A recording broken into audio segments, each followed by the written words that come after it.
تعرف إن غلطة كود واحدة ممكن تكلفك حياة بني آدم؟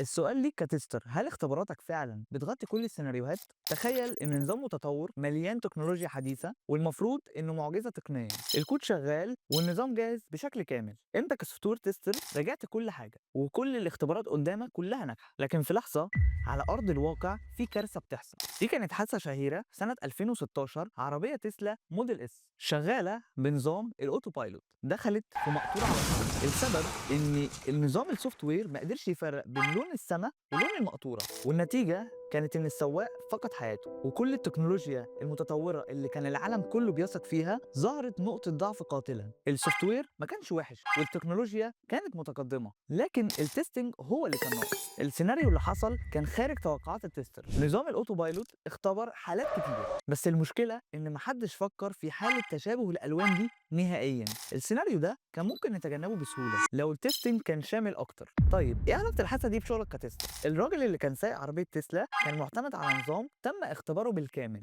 لو كنت مكان التستر المسؤول عن النظام ده، هل كنت هتكتفي بالاختبارات التقليدية؟ الدرس هنا ان كل تيست كيس انت بتكتبه وكل سيناريو انت بتحطه هو بيكون حمايه لليوزر. غلطه واحده ممكن تكون الفرق بين منتج ناجح وكارثه.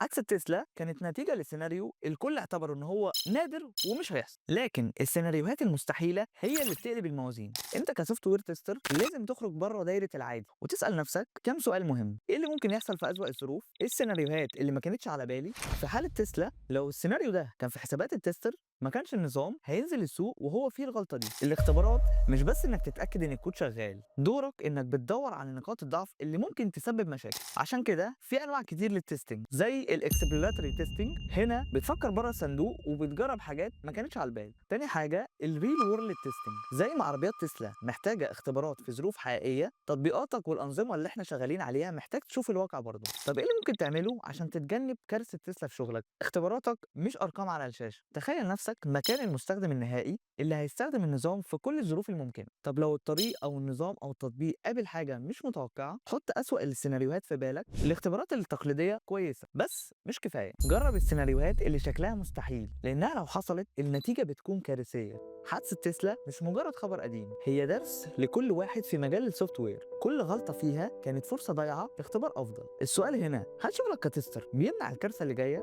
حادثه تسلا كانت لحظه تاريخيه بس مش لازم تتكرر. هل فكرت في كل احتمال؟ هل السيناريو اللي نسيته النهارده ممكن يكون سبب في مشكله بكره؟ وبس كده. لو حابب ننزل فيديوهات عن السوفت وير تيستنج الفتره الجايه اعمل لنا فولو، ولو عندك اي سبب تاني ليه العربيه دي عملت الحادثه دي يا ريت تكتب لنا. سلام.